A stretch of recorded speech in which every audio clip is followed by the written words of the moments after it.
네가 떨어지는 건 좀 슬프네? 약간 이런 느낌인 거거든요. 그래서 수능특강 넘어서기에도 해설이 좀 실려 있고요. 거기에 이제 필기를 하시면서 보시면 제일 좋을 것 같고 따로 거기서도 있으니까 한번 보도록 합시다. 해석만 잘 하면 된다. 규반가사니까 나 예전에 배웠었던 규원가랑 조금 연결을 해주시면서 리딩을 해주시면 좋을 것 같습니다. 들어가 봅시다. 공선화가 향규의 일이 없어 백화보를 펼쳐보니, 향규는 결국 그냥 공간이라고 생각하시면 되는데 규방, 즉 여인이 살고 있는 공간이라고 생각하시면 됩니다. 백화보는요 100개의 꽃이 그려져 있는 그림책이라는 뜻입니다. 네, 페이지가 없어요. 봉선화가 가볼까요? 수능 특강 넘어서기에 봉선화가를 가보시면, 네, 봉선화가 가보시면 두 번째 페이지부터 제가 넣어놨습니다. 왜 항상 페이지를 넣는 걸 깜빡할까? 뭐가 문제일까? 바보 녀석. 네. 수능 특강 넘어서기에 봉선화가 두 번째 페이지부터 같이 봐주시면 될 것 같아요. 아니면 수능 완성 뒤쪽에 실려있는 프린트를 같이 보셔도 되고요. 근데 필기하려면 수능 특강 넘어서기에 있는 부분들을 같이 보시는 게 좋겠죠.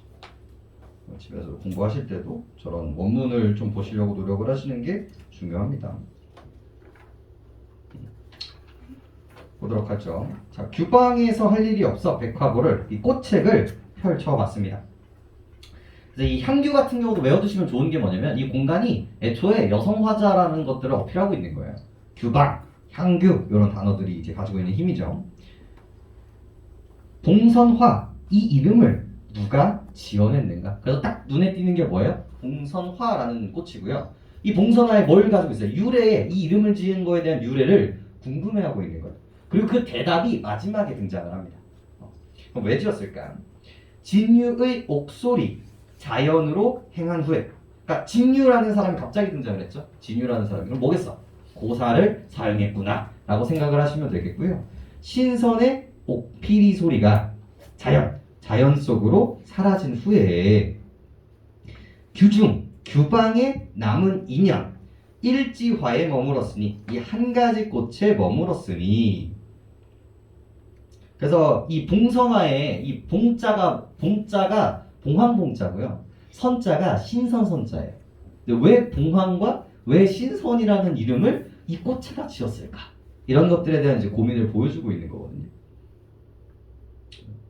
유약한 푸른 잎은 봉의 꼬리가 넘노는 듯하여. 그래서 푸른 때문에 색채감 보이시죠? 그리고 봉의 꼬리가 넘논다 해서 이 지규 듯 때문에, 그리고 봉선의 봉에 담당하는 부분이겠죠. 그리고 직류가 뭐예요? 신선이었기 때문에 신선의 선의 이미지인 거고요.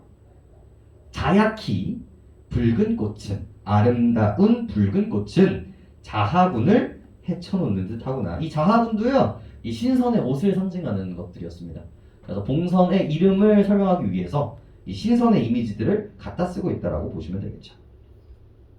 그래서 결국은 뭡니까? 백화보에서 봤는데 이 봉선화의 그림이 너무 예쁜 거예요. 그 그림이 너무 예뻐가지고 봉황의 꼬리 같고 신선의 옷자락을 펼쳐놓은 것 같구나, 이렇게 생각을 하면서 이야기를 합니다. 백옥선, 좋은 흙에 종종이 심어나니. 그러니까 너무 인상 깊었다 봐요. 그래서 씨를 사다가 이 봉선화를 심습니다.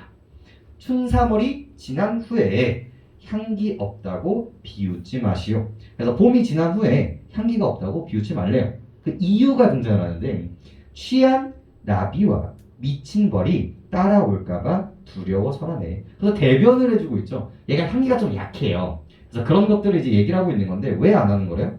여기서 취한 나비와 미친 벌 동그라미 치시고, 얘네들은요 경박한 남자를 비유하는 말입니다. 애초에 꽃은 뭐를 상징을 많이 해요? 꽃은 이 여자를 상징을 많이 한단 말이에요. 이제 뒤쪽에서 그 고전 소설에서도 시녀가 이제 이 여주인공한테 개기는 장면들이 나오는데, 거기도 이제 향기 없는 꽃이 지나간다 이런 식으로 표현을 한단 말이에요. 그래서 그 꽃의 향기는요 약간 남자를 홀리는 성적인 매력 같은 것들로 이제 어필을 하거나, 아니면 이제 여자의 매력 이런 식으로도 이제 해석을 많이 하게 되는데, 그렇다고 비우지 말라고. 여성성이 부족하다고, 냄새가 없다고, 약하다고 비우지 말아라. 이 행동은 뭐다? 경박한 남자들을 이 물리치기 위한 숨김이다 라고 얘기를 하는 거죠. 자기의 마음을 이제 대변하고 있는 그런 것들이거든요. 정숙하고 저 조용한 기상을 여자밖에 누가 버타겠는가. 그래서 오히려 이 여자의 버타기에는 단기가 더 좋다라는 거죠. 오후가도 어때요? 저 자연물들의 속성들을, 지조와 절개라는 속성들을 내가 담기, 남자가 담기 좋았잖아. 봉천화도 마찬가지인 거예요. 저 남자, 천박한 남자와 어울리지 않는 저 고고함, 고결함은 이 여자, 내가 본받기 괜찮다. 이런 뉘앙스를 가지고 있다고 보시면 됩니다. 향기 없는 봉선화는 이 정숙한 여인의 기상을 보여주고 있다. 이런 식의 이제 정리를 해보시면 되겠죠. 다음, 옥난간 긴긴 날의 보아도 다 못 보아. 사창을 반쯤 열고 치환을 불러내요. 치환은 외워두시면 좋은 게요. 얘가 약간 어린 노예, 아이, 몸종 같은 느낌이라고 생각을 하시면 됩니다. 몸종을 불러내요. 다 핀 꽃을 캐어다가 수상자에 담아놓고. 그래서 이제 꽃이 다 폈잖아요. 그래서 이제 몸종을 불러다가 그 꽃을 다 캔 거예요. 왜 봉선화 왜 캐요? 손톱에다가 물들이려고. 여공을 그친 후에 중당에 밤이 긋고. 여공 동그라미 쳐볼까요? 이게 여자의 일이거든요. 여자의 일. 이게 바느질이라고 생각하시면 됩니다. 바느질. 그래서 이 작품이 의미가 있는 게 그 당시 규방의 일들을 이런 식으로 보여주고 있기 때문에 사실적으로 의미가 있고요. 납촉, 촛불이 밝았을 때 나옴나옴 음성사진원이에요. 차츰차츰 고초 앉아 흰 구슬을 갈아부수어 빙옥 같은 손 가운데 낱만이 개어내니. 혹시 여러분들 어렸을 때 봉선화 맺었던 거 기억나요? 네, 그 이름이 정확히 기억이 안 나는데 봉선화를 막 간 다음에 분명히 우리도 흰 가루를 넣었거든. 이름이 기억이 안 나. 흰 가루를 분명히 넣었어. 그리고 이렇게 묶어가지고 이제 했었잖아요. 여기서도 그 장면들을 이제 보여주고 있는 거예요. 아, 이름이 뭐지? 그래서 페르시아 저 제후가 홍성궁 해쳐는 듯 좋아하는 붉은 산호궁을 해쳐놓는 듯하며 심궁풍요 깊은 궁궐의 절구에 붉은 도마뱀을 빻아놓은 듯도 합니다. 그래서 결국은 뭐겠습니까? 이거 해석 안 해도 돼요. 근데 결국은 뭐겠어? 내가 이렇게 묶어놓은 이 봉성화 꽃 그 손가락이 예쁘다. 예쁘다. 이렇게만 생각하시면 되겠고. 섬섬 십자상. 이 섬섬에 가늘고 고운 열 가락의 손가락에 수실로 담아내니 종이 위에 붉은 물이 미미하게 숨의는 양 조금씩 스며드는 모양은 가인 미인의 얕은 빵에 얇은 뺨에 홍조가 여리는 듯하며. 그래서 점점 손가락에 물드는 모습을 여인의 얼굴이 점점 붉어지는 듯한 지규를 통해서 표현을 하고 있고요. 단단히 봉한 모양은 춘나 옥자 일봉셔를 왕모에게 붙이는 듯하구나. 단단히 묶은 모양은 마치 비단의 옥으로 쓴 편지를 높으신 분에게, 높은 어머니, 왕의 어머니에게 보내는 것 같구나 라고 해서 이 봉선화 물들이는 모습들을 비유적인 표현으로 설명하고 있습니다. 어렵지 않네요. 다음. 다 왔어요. 그리고 마지막이 정말 중요합니다. 아직 좀 더 가야 되네요. 춘면은 늦게 깨어 차례로 풀어놓고 봄잠을 늦게 깨어 열 손가락을 차례로 풀어놓고 옥경대 거울을 다 해서 팔자미를 그리려고 하니 난데없는 붉은 꽃이 가지에 붙어있는 듯 하여서 손으로 우회라니 분분히 흩어지고 입으로 불라하니 입김에 가리워져 섞인 인게 가리웁니다. 해석만 잘하시면 되죠. 결국은 내가 이거를 해놓고 잠이 들었다가 다시 깼단 말이야. 그래서 그 다음날 일어나가지고 이제 화장을 해야 되는데 이 손가락에 이게 물들어 있단 말이에요. 물들어 있어서 이거에 대해서 이제 어떻게 생각하고 있어? 이게 좀 예쁘구나. 이게 하려고 하다 보니까 이 손가락이 보이는 거지. 손가락을 보니까 너무 예쁜 거예요. 그래서 이거를 자랑하고 싶었던 거예요. 그래서 그 다음 볼게요. 여자친구를 서로 불러 낭낭하게 자랑하고. 그래서 내 거울에 비친 나의 손가락이 너무 예뻤던 거지. 그래서 이거 봐라 그러면서 친구를 불러서 자랑을 하고요. 꽃 앞에 나가서 두 빛을 비교하니. 이거 해석 잘하세요? 문제 나오면 여기서 정말 많이 나옵니다. 똑 잎에 푸른 물이 똑 의여서 푸르단 말이 아니 옳겠는가? 이거 사자성어로도 있거든요. 뭐게요 이게? 청출어라 이라고 있습니다. 그러니까 내가 꽃 여기가 너무 예뻐서 꽃에다 대본 거예요. 근데 꽃빛보다 여기 있는 빛깔이 더 어때요? 더 예쁜 거죠. 그래서 원래 있었던 색깔보다 이 손톱에 있는 색깔이 더 예쁘다. 너무 물이 잘 들었다. 라고 이야기를 하고 있는 구절입니다. 그래서 쪽빛에서 나온 푸른 물이 쪽빛보다 푸르단만 원래 빛보다 빠져나온 빛이 더 예쁘다라는 그 말이 아니 옳겠는가? 옳다라는 표현이고 꽃보다 내 손톱에 있는 빛이 더 예쁘다라는 뜻입니다. 해석만 잘 잡아주시면 돼요. 자, 마지막만 집중해서 봅시다. 여기 나오면 마지막 이쪽 부분이니까. 은근히 풀을 메고 돌아와 누웠더니 녹의 홍상 일여자가 표현이 앞에 와서 인간적으로 녹이 홍상을 외워두고 계셨어야 됩니다. 얘가 정말 많이 나오는 구절인데 선녀의 옷 매음새예요. 그러니까 푸른색, 붉은색이 그 당시 선녀복이에요. 선녀복. 그러니까 벌써 약간 느낌이 싸하지. 위쪽 사람이 내려오는 거야. 웃는 듯 찡그리는 듯 살해하는 듯 하직하는 듯 몽롱히 잠을 깨어 정정히 생각하니 내가 잠을 들었는데 갑자기 선녀 한 명이 나와가지고 나한테 인사하고 간 거야. 그래서 깨가지고 생각을 해보니까 딱 머리에 스치는 게 있는 거지. 아마도 꽃귀신이 나한테 와서 하직한 것이다. 수호를 급히 열고 청문을 급하게 열고 꽃수풀을 점검하니 땅 위에 붉은 꽃이 술을 놓았다. 그래서 이 봉선화가 바닥에 이제 깔려있다는 거죠. 암암이 쓰러지고 낱낱이 주워 담아서 자 암암이 쓰러하고 해석 보면 어때요? 마음이 상해서 그래서 꽃이 떨어지는 거에 대해서 어떤 감정을 가지고 있다? 상실감을 가지고 있다.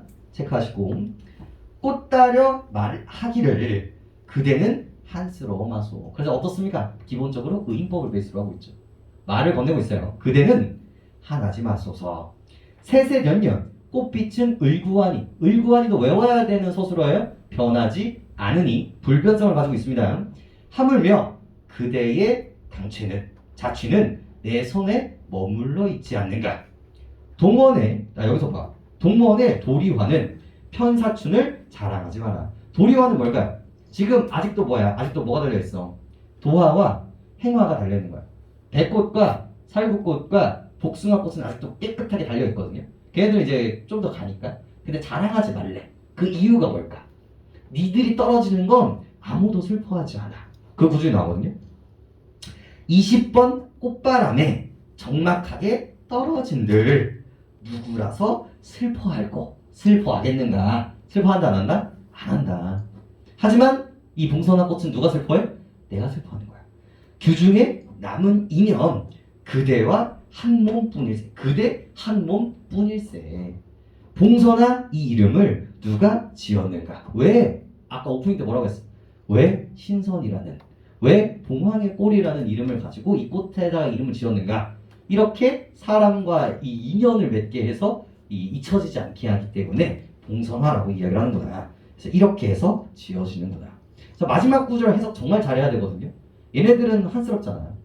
한스럽지 않잖아. 근데 나는 한스럽잖아. 이 봉선화 때문에. 그래서 그 대칭만 잘 따주시면 해석하는데 큰 무리는 없을 겁니다. 됐죠?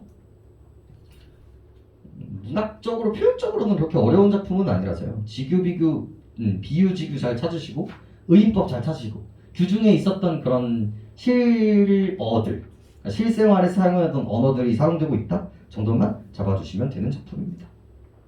됐죠?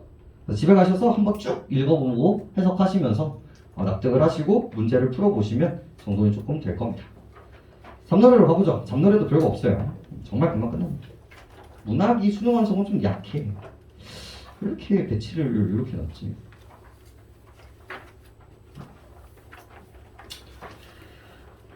잡노래도요 해석만 정확하게 해주시면 됩니다. 사설시조 중 민요와 사설시조와 이제 같은 결에 이제 있는 작품인데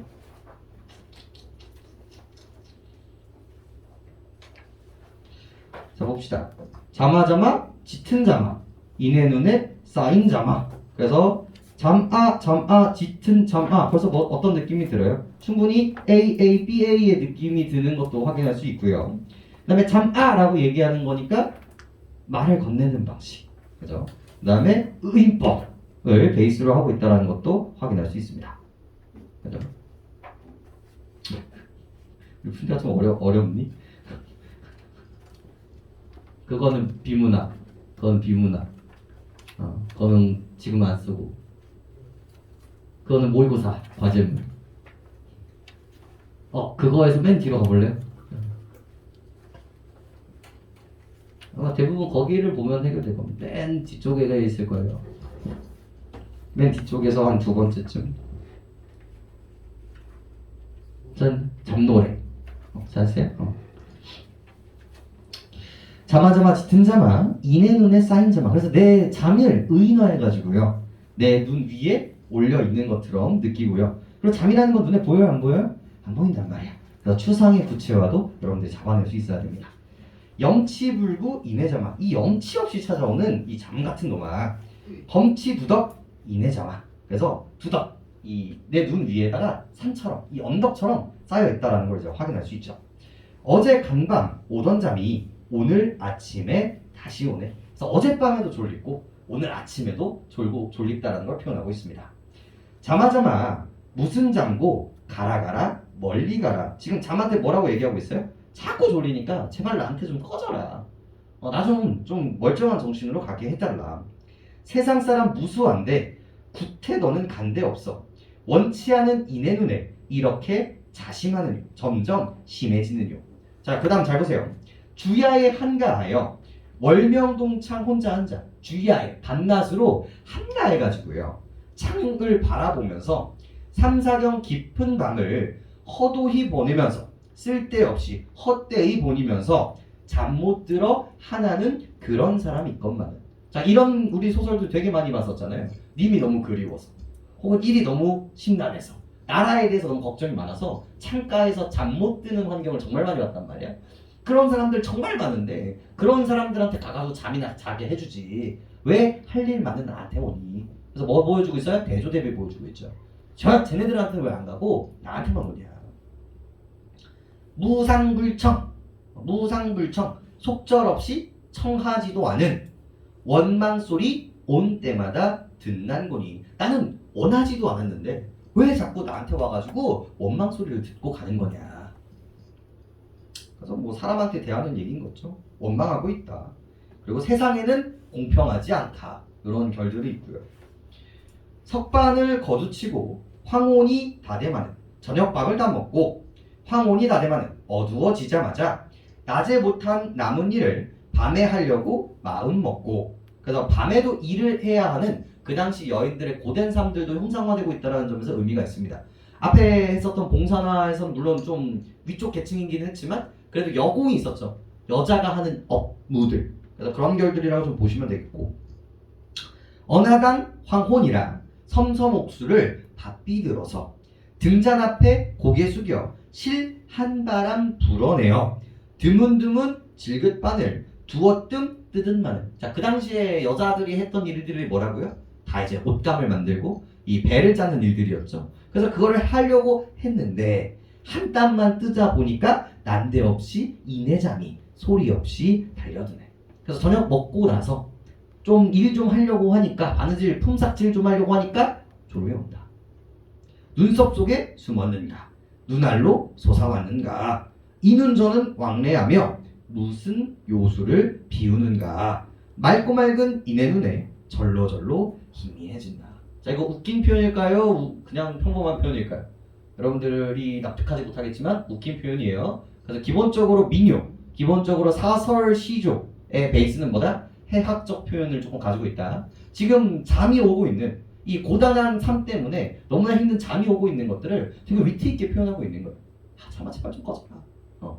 그래서 해학을 베이스로 이제 보고 있다 정도로 보시면 되겠습니다.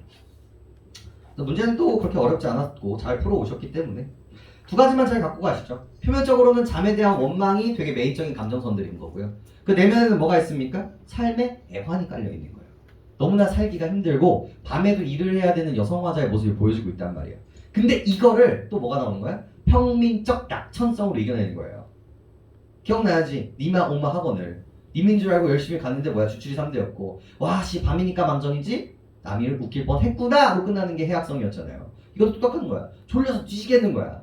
근데 이걸 안 하면 내일 먹고 살 수가 없어. 그래서 억지로 하고 있는데 그거를 이렇게 웃기게 표현을 하는 거라고요. 그래서 해악성, 낙천적 사고방식 이런 것들이 등장하게 되는 겁니다. 알겠죠? 됐습니다. 그렇지? 자, 고전소설로 가보죠. 정수정정 가보겠습니다. 얘는 네 수능 특강 넘어서기로 보죠. 요거 첫 번째 페이지 가보시면 되겠습니다. 그리고 여러분들 이 작품을 들어가기 전에 알고 있어야 되는 작품이 뭐였게? 이게 약간 얘가 나올만해요. 나올만도 한데 얘의 문학적 가치가 떨어지는 이유는 뭘까? 이것보다 훨씬 더 발전된 똑같은 소설이 하나 있어요. 바로 홍계월전이라는 작품이 이제 있기 때문에 이 작품이 나오기는 조금 힘듭니다. 근데 알아두시긴 해야 됩니다. 야, 홍계월전이나 이 정수정전이나 작품의 포인트는 뭐게요? 여성 주인공이에요. 여성 주인공인데 무슨 모티프를 가지고 있어요? 남자 모티프를 가지고 있어요. 즉, 그 당시 여성으로는 할 수 없는 것들을 내가 뭐를 통해서? 남장을 통해서 능력을 인정받고요.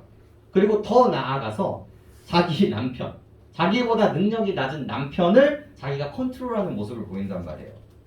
그래서 그런 모습을 통해서 그 당시 주된 그 독자층, 여성 화자의 판타지, 이상향을 뭐야? 충족시켜주는 작품이라고 보시면 되겠고요. 그리고 이 여성의 뭐야? 의식이 훨씬 더 성장한 것들이라고 볼 수가 있겠지. 옛날에는 그냥 여자라면 그냥 그렇게 사는구나 라고 생각을 했을 텐데 이제는 이런 것들을 꿈꾸기 시작했다는 점에서 이 성장하는 여성 독자층의 가치관이라고 이제 묶어낼 수 있는 부분들입니다. 해제만 조금 읽고 시작을 해볼까요? 이 작품은 조선 후기의 여성 영웅 소설로 가정의 어려움이 닥치자 남장을 하고 국가에 큰 공을 세워 높은 벼슬에 오른 주인공 정수정을 통해 가부장제가 힘을 발휘하고 있었던 시대에 이에 대응하는 새로운 여성상을 제시하고 있습니다. 여장군전이라고 불리는 이 작품은 당대의 여성 독자들의 호응을 얻었죠. 이 소설은 중세의 순종적인 여성에서 벗어나 한 사람의 인간으로서 능력을 발현해 나가는 여인상을 보여주고 있습니다. 이게 주제의식이에요. 스스로 남복을 갈아입고 가정 밖의 사회로 나아가서 맹활약을 한다는 점에서 옥주호연과 유사한 면을 보여주고 있고요. 남복으로 개착하는 모티브가 옥주호연전 외에도 조선 후기의 이대봉전, 홍계월전 등으로 자주 보이는데 이는 주체적으로 힘을 난관을 극복해 나가고 자신의 능력을 펼치는 여성상을 드러내는 장치로 볼 수 있겠죠. 조선 후기 남성 중심 사회에 대한 회의와 이에 대한 새로운 담론 제기로 우리는 확인할 수 있습니다. 자, 스토리라인은 뻔하디 뻔해요. 자, 여기에 화소를 뭘 더 붙이면 될까요? 뭘 더 붙이면 될까? 여기 영웅 모티브 붙이면 돼요. 시작은 또 어떻게 되겠습니까? 우리 줄거리 볼까요? 자, 송나라 시절에 정국공 부부는 뒤늦게 땅을 얻어 이름을 수정이라고 했다. 정국공이 나오고 항상 시작은 뭐야? 항상 아들이 없어, 딸이 없어, 자식이 없는 거야. 그래서 정국공 부부가 있었는데 아주 금지옥엽 딸을 낳습니다. 근데 물론 여기서 그런 모티프가 나올 수도 있었어. 이제 원래는 아들을 얻고 싶었는데 딸이 나와서 아쉬워했다. 뭐 이런 것들이 나올 수 있었는데 여기서는 그런 게 전혀 없습니다. 그냥 자식 자체가 너무 좋았던 거예요. 이런 것들도 변화된 사회상이라는 걸 확인할 수 있거든요. 딸이 나서 너무 금지옥엽 키우고 있었던 상황이었어요. 그죠?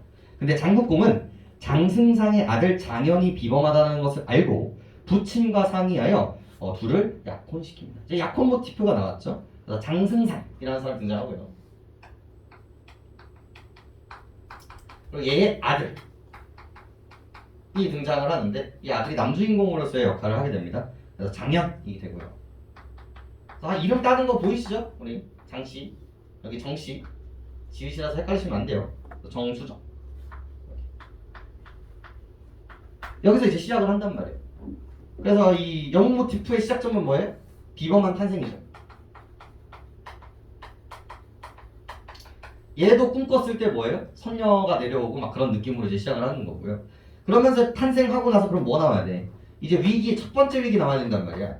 자, 첫 번째 위기는 어떤 전형성을 갖고 있다? 가족이 해체되는 전형성을 가지고 있단 말이에요. 그럼 이 사람은 왜 난리가 날까? 이때 진량이라는 이가 수정의 부친을 참소하여 유배를 보내는데 항상 이런 집안이 있고요. 그 다음에 누가 있어요? 임금님이 계신 거죠. 임금님이 계시고 항상 이분은 어떤 포지션을 가지고 있을까? 우리 주인공의 아빠는 철저하게 충신 포지션을 가지고 있단 말이에요. 그리고 요 사이드에는 누가 있어요? 이 진량이라는 간신 포지션이 항상 등장하는 간신 포지션. 얘가 지 맘대로 국정을 논리하니까 이 전국공이 빡쳐가지고 상서를 넣습니다. 전하, 저 간신 새끼를 쳐내십시오 라고 하면서 시작을 하는 거예요. 그러니까 얘가 선방을 치는 거예요. 아, 저러고 있다가 내가 이제 임금님한테 떨어지게 됐구나. 그래서 이 전국공을 모함해서요, 얘를 뭐예요? 유배가게 만듭니다. 그래서 얘가 유배가는 과정에서 얘가 죽고요. 어머니도 같이 죽습니다. 그리고 옆에 있었던 친구였던 장승사까지도 죽게 돼요. 근데 일단은 여기부터 이제 죽어버리니까. 그러니까 얘가 갑자기 뭐가 돼버리는 거예요? 얘가 고아가 돼버리는 거죠. 고아. 그죠? 이때 모친마저 충격으로 인해 세상을 뜹니다. 수정은 부친의 원수를 갚기 위해 남복을 갈아입고, 밑줄 쳐볼까요? 집을 나서서 말달리기, 창쓰기와 같은 일에 힘씁니다. 자, 위기가 나왔으니까 그 다음에 뭐가 돼야 돼요? 이거를 극복해야 되고, 여기서 뭐 나와야 되게? 조력자 나와야 돼요. 신선이 나오거든, 도사님이 나오든 나와야 되거든요. 근데 왜 나와요? 안 나와요 지금? 안 나와. 이게 조금 차이점이 될 수 있어요. 만약에 이 소설이 등장한다면 되게 재밌게도 얘는요, 주체적 해결을 해. 여자임에도 불구하고, 그리고 혼자 있음에도 불구하고 조력자가 아니라 지가 스스로 하는 모습을 보인다는 거예요. 이게 다른 소설과의 가장 큰 차이점 중에 하나입니다. 스스로 운명을 개척하는 거예요. 그래서 여기서 트레이닝을 하게 되는 거예요. 조력자 없이 트레이닝을 하기 시작을 하고요. 그리고 여기서 이제 남자 모티프 찾으시면 되겠고, 그래서 여기서 원수는 누굽니까? 누굴 죽여야 돼? 얘를 죽여야 되지. 그러면서 이제 건선징악 모티프가 이제 만들어지게 되는 건데, 그 다음 한편 수정의 약혼자 장현은 과거에 급제하여 한림학사가 되었는데 전군꼭댁 소식을 전해 듣고 안타까워하며 수정을 찾습니다. 그래서 항상 이 남주인공, 이 첫 번째 남주인공은 어떻습니까? 첫 번째 남주인공은 이제 1등을 하기 때문에 한림학사. 그래서 작품에서는 장한림으로 나오게 되는 거예요. 장한림이 되고요. 그리고 이제 약속을 했었잖아. 얘는 맨날 그랬거든. 너의 짝은 내가 정해서 놨으니 너는 얘랑 결혼만 하면 된다 라고 해서 그래 아버지 저도 그렇게 결혼을 할 거예요 라고 했었단 말이에요. 그래서 이렇게 박살났다는 걸 알고 되게 수소문을 해요. 근데 찾을 수 있어요 없어요? 없단 말이에요. 그래서 얘가 이제 열심히 또 노력을 해서 얘도 뭐예요? 장원급제를 하게 됩니다. 얘도. 그래서 수정을 찾는다. 수정은 별과에 응시하여 장원급제하고 한림학사가 됩니다. 수정은 부친의 원수인 진랑의 댐댐이를 상하게 낱낱이 폭로하고 그를 요배 조치하게 합니다. 그래서 얘가 한림학사 돼요. 얘도. 얘가 이거 후배가 되는 거거든요. 그래서 얘가 그 나라에서 제일 똑똑한 사람이 되는 거야. 근데 얘가 가자마자 임금님한테 한 얘기가 뭐냐면 얘 좀 처리해주세요. 얘가 이 나라의 화근입니다. 얘 때문에 우리 아빠가 죽었습니다. 를 얘가 얘한테 한 거예요. 근데 봐봐, 임금님 입장에서도요, 얘도 그랬고 물론 얘가 얘 아들이라는 걸 몰라. 얘가 얘 딸이라는 걸 모르는 상태에서 그 나라에서 제일 뛰어난 사람이 그런 식으로 얘기를 하니까 왕 입장에서도 어때요? 되게 좀 이상한 거예요. 그래서 얘를 어떻게 해봐요? 유배버려요. 유배. 그래서 1차적인 복수가 끝나요. 근데 여기서 유배가 되면 근데 완벽한 복수가 안 되잖아요. 그래서 그 다음에 이제 전쟁 나가면서 얘를 갖다가 죽어버리거든요.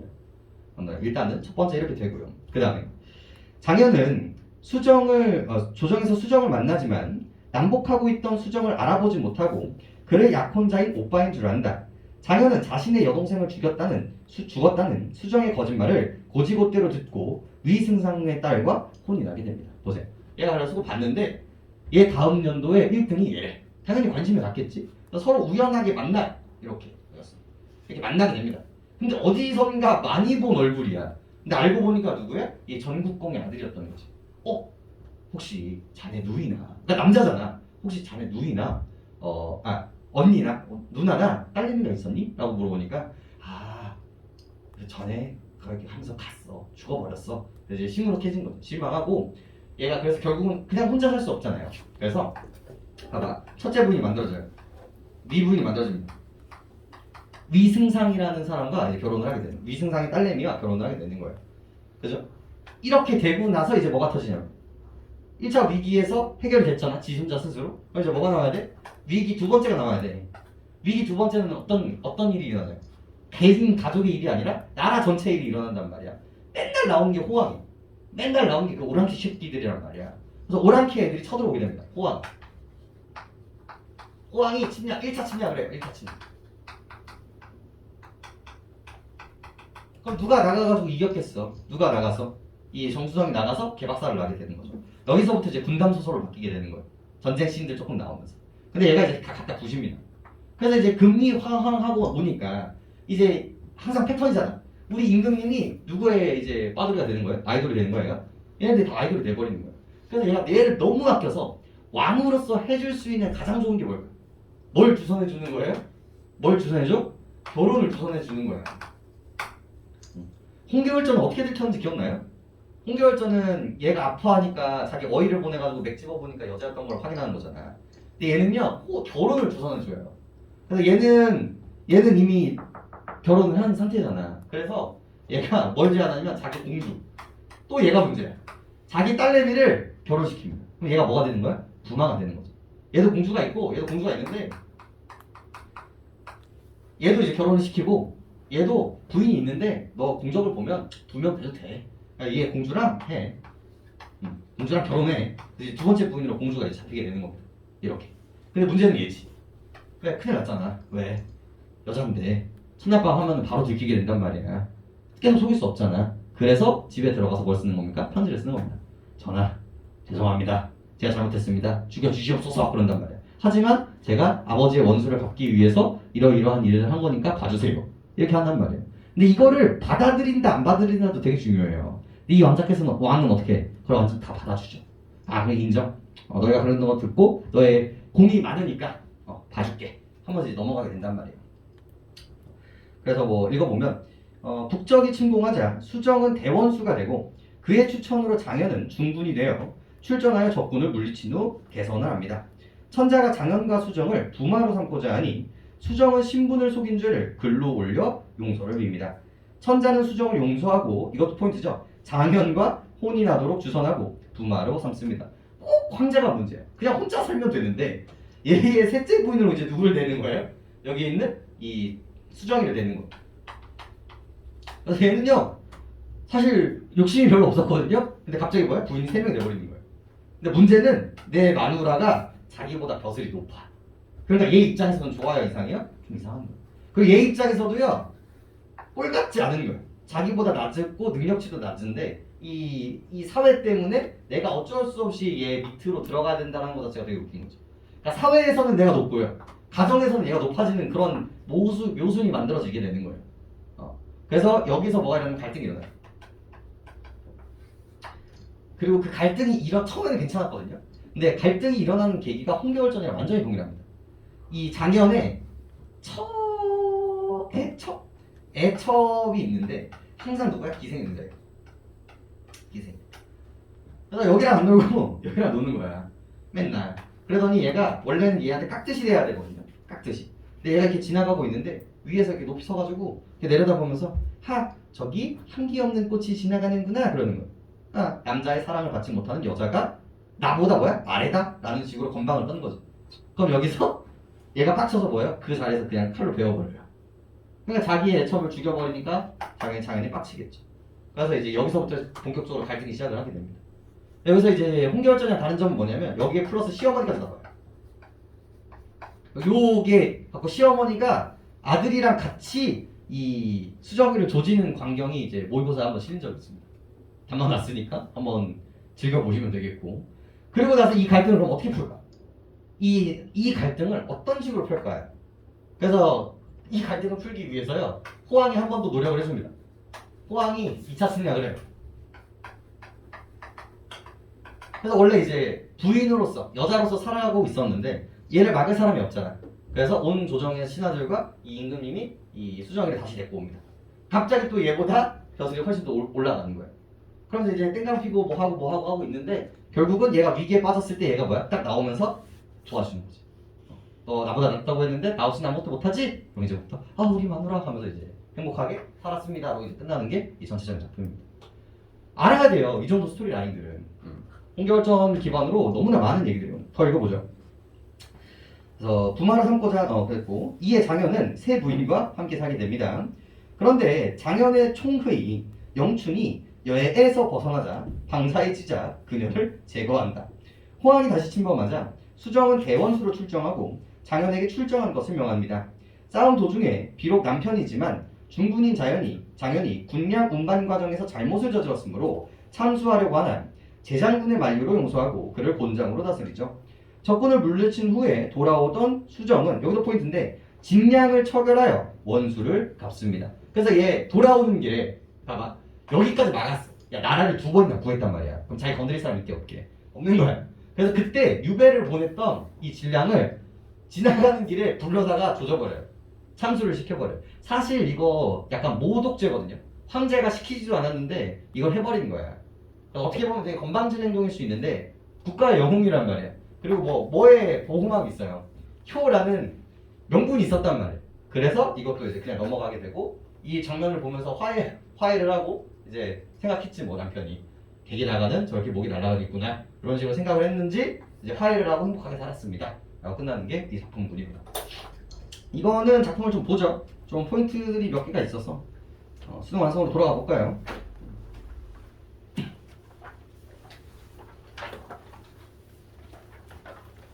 얘는 포인트가 몇 개가 있어서 수능 완성을 좀 봅시다.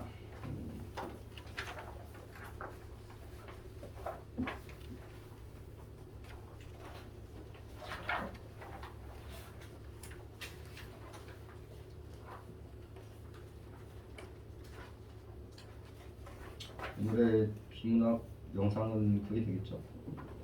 볼게요.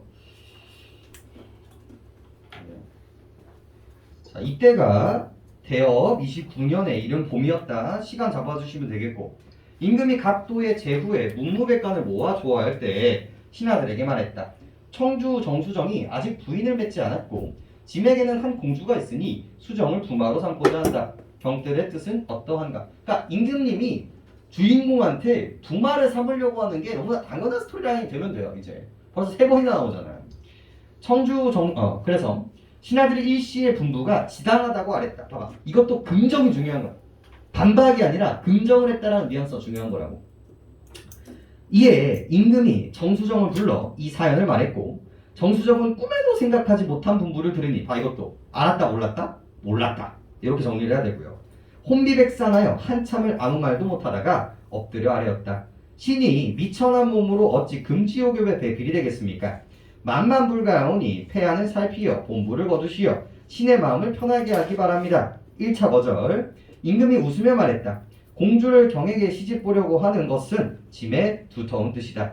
이렇게 사양하는 것은 나의 뜻을 저버리는 것이니 고집하지 말라. 그리고 장현을 불러 말하기를 짐에게 누이가 있는데 나이 18살이다. 경이 비록 취저하였지만 벼슬로 보면 죽기 2 아내를 둘 만하니 사양하지 말라. 그래서 얘한테는 자기 누나를 주는 거예요. 장현이 황공하여 사은하고 물러났습니다.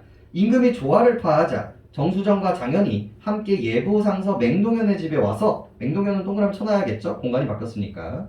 술을 마시면서 얘기했는데 두 형이 공주의 배필이 되어 부귀를 누리게 되었으니 축하를 드리지 않을 수 없습니다.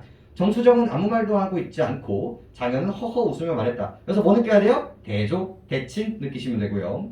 재상으로 다시 부마가 되는 것이 부끄러운 일이지 어찌 축하받을 일입니까? 감정 동그라미 치셨나요 여러분들? 부끄러움 치셨나요? 뭐 사양, 겸양 같은 거겠지만 장현이 정수정을 돌아보며 말했습니다. 군우는 어찌하시려? 정수정이 마지못해 대답했습니다. 처자가 있는 자도 면치 못했는데 나 같은 호라비가 어찌 피하겠습니까? 라고 해서 집으로 돌아가죠. 그리고 결국은 뭡니까? 여자 결혼할 수 없으니까 결국 이제 편지를 쓰게 되는데 정수정이 표를 지어 올렸습니다. 이부상서 겸 병마도 총독 청주후 정수정은 머리를 조아려 100번 절할 후에 표를 올립니다. 신의 나이 11살에 아버지가 절강의 유배지에 죽으니 혈혈한 아녀자의 몸으로 의탁할 곳이 없어서 스스로 외람된 생각을 하여 천지를 속이고 음양을 바꿔 입신양면했습니다. 이는 원수질량을 베어 아비의 원혼을 위로하기 위함이었는데 천만 뜻밭 천한 신을 공주의 배필로 삼으려고 하시니 끝까지 속이지 못하여 진짜 말합니다. 자, 이거 뭡니까? 묶어서 요약적 제시 잡았었어야 돼요. 못 느끼면 안 됩니다. 또 아비 살아나실 때에 장현과 정혼을 납체를 받았으니 신이 본적을 갖추었기에 장현 이미 원씨 여자를 아내로 삼았습니다. 신은 이제부터 규방에서 홀로 늙고자 하니 엎드려 바라본데 대하는 살피소서. 그래서 이 표의 발화의 패턴을 보시면 돼요. 결국은 뭐야? 설득이야. 결국은 사과하고 이러이러한 이유 얘기하고 그 다음에 제안을 해주고 있는 거란 말이에요. 임금이 다 읽어보고 크게 놀라 만조의 신하들도 놀라지 않은 자가 없었다. 알았다 몰랐다? 몰랐다. 이런 거 홍계월전에는 임금 이미 알고 있었거든요. 대충 알고 있었어. 그리고 이거 말고도 여장을 하고 있는 수많은 작품들이 나오거든요. 근데 그 중에 문제 이슈 중에 하나가 뭐냐면 이 사람이 여장을 했는지 안 했는지, 이 정체를 알고 있었는지 모르고 있었는지가 되게 중요한 문제 포인트로 등장을 해. 근데 얘는 알았다 몰랐다? 몰랐다. 경이 이전에 정수정과 언약한 적이 있으냐? 장인이 말했다. 아비 생사에 정음과 정혼을 빅모를 전하였으나 그 사이 혼인 약속을 지키지 못해서 정수정한테 물었더니 수정이 제 누이가 죽었다고 하기에 신도 그렇게만 알고 있었습니다. 음양을 바꿨는지 몰랐습니다. 임금이 서한을 지며 말했다. 이런 여자는 참으로 고금에 드물다. 그러고는 표에 답을 내렸죠. 그러면서 여기도 봐야 돼. 이걸 긍정으로 보는지 부정으로 보는지. 경의 표를 보니 비답에 내릴 말을 생각하지 못하겠다. 부모 형제 없는 규중의 연약한 여자로 기특한 생각을 내요. 벌써 긍정이죠. 가문을 일으키고 원수를 갚으려 만리의 전쟁터에 화살과 돌을 무릅쓰고 큰 공을 세워 돌아왔으니 이는 남자도 못할 일이다. 여자로 이런 일을 해서 빛나는 이름이 천하에 진동을 했으니 짐이 그 제주를 사랑하여 부마로 사려고 했는데 정체가 드러나니 오히려 불행하다. 그럼 마지막 줄 볼까요? 모든 직임은 환수하고 청추은은 시금을 삼아둘 것이니 그리 알라. 정수정의 비답을 보고 표를 올려 혼사와 시급을 굳이 사양하였으나, 이것도 포인트. 굳이 사양하였으나 임금이 끝내 허락하지 않아서 입궐하여 사양했습니다. 그러니까 이 사람은요 처음에 뭐야? 다 거절했단 말이야. 임금이 괜찮으니까 결혼도 하고 이거 벼슬도 해. 근데 처음에 싫다고 했죠? 하지만 임금님이 또 거절하지 말라고 해서 받아들였다. 그러니까 이런 것도 진짜 얍삽하게 나오면 뭐예요? 임금님이 사은을 하자 바로 받아들였다. 이런 식의 문제로 등장하기 때문에 거절 이런 포인트, 변화가 되는 부분들은 항상 잡아야 돼요. 그 다음에 정수정이 소와 양을 잡아 3분을 잘 먹인 후에 술을 내어 마시며 술에 취했다. 그러다 문득 한 생각이 떠올라 좌우 군사에게 중군장 장현을 끌고 오라고 호명했다. 항상 이런 씬이 있어. 무사가 쇠사슬로 장현을 올가매어 장대 아래에 데리고 왔는데 장현은 무릎을 꿇고자 하지 않았다. 정수정은 크게 화내면서 말하기를 도적이 국경을 침범하여 임금께서 근심하여 나에게 도적을 막으라고 하셨다. 내가 임금의 명을 받아 밤낮으로 근심하는 차인데 밑줄 쳐볼까요? 어찌하여 막중한 국량리를 때에 맞추어 대령하지 못했는가? 이게 바로 이 사람을 갈구는 이유겠죠. 표면적 이유겠죠. 대장의 명령을 어긴 죄를 면하지 못할 것이다. 군법에는 사사로움이 없으니 나를 원망하지 마라. 그래서 목을 베라고 하니까 장현이 크게 놓아요. 감정선 보시죠. 내가 비록 용렬하지만 그대의 남편이다. 소소한 혐의가 있다고 해서 군법을 핑계로 남편을 곤욕하는 것이 여자의 도리인가? 라고 이제 반박을 하고 있죠. 이 말을 들은 정수정이 항복을 받으려는 뜻이 더욱 강해져. 감정 라인들 보이세요? 그러니까 이 사람의 의도가 뭐야? 이 새끼의 항복을 받아내겠다라는 의도를 갖고 있는 거예요. 그대는 일이 돌아가는 형세를 모르는구나. 국가의 중심을 맡았으니 그대는 이미 수하에 있는데 그대가 법을 어겼다면 어찌 부부의 의리에 구애되어 군법을 어질패했는가? 그대가 나를 촉에같이 여기는데 나 또한 그대 같은 장군은 원하지 않는다. 그래서 뭐야? 서로 잘 주장하는 바가 있는 거예요. 너 왜 이 국가 얘기에서 왜 사사로운 이 감정을 여기다 쓰냐? 라고 이제 남편이 반박을 하니까 이 여자가 뭐라고 반박을 하는 거야? 너 말 잘했다. 지금 나는 여자 남자 얘기하는 게 아니다. 넌 지금 군법을 어겼다. 내가 만약에 오히려 네 남자라고 생각을 했으면 봐줬겠지. 지금은 사사로운 이야기가 아니라 뭐야? 이 군법적인 얘기다. 이런 식으로 이제 반박을 하고 있는 거고. 무사를 재촉했다. 이런 지경에 이르자 장현이 대답할 말이 없어 숙이고 말했다.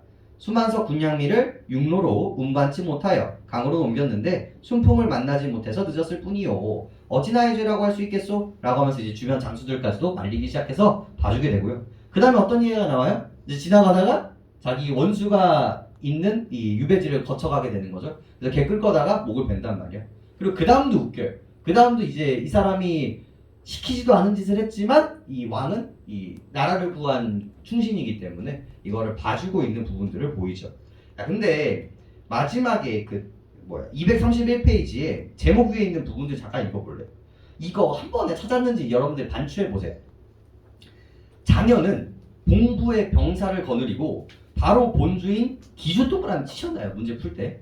기주로 돌아가느냐고 대군을 몰고 경사로 향하고, 그러니까 경사 동그라미 치셨는지 확인해보고, 여러 날 만에 경성에 이르자 임금님이 백관을 거느려 십리 밖에 나와서 대원수 정수성을 맞으며 노고를 위로하였다. 일단 표면적인 이미지는 뭘 찾으시면 돼요? 임금님이 얘를 노고하였다. 즉 얘의 건방진 행동을 건방진 걸로 받지 않았다가 포인트인 거고요. 그리고 항상 디테일을 봐야 되잖아. 그리고 내가 요구하는 게 항상 뭐예요? 공간의 변화와 시간의 변화였잖아요. 내가 이 기주와 경성을 동그라미 치라고 하는 이유는 뭐예요? 그 공간에 있는 인물이 달라지기 때문에 그래요. 누구는? 장현은 기주로 갔고요. 그죠? 이 수정이는 어디로 간 거야? 경성에 간 거란 말이야. 그럼 같은 공간에 있어요? 다른 공간에 있어요? 다른 공간에 있는 거라고. 이건 읽어야 돼요. 이것까지 읽어야 돼요가 아니라 그렇게 읽는 거예요, 기준이. 그랬을 때 31번에 5번이 보여야 된다니까.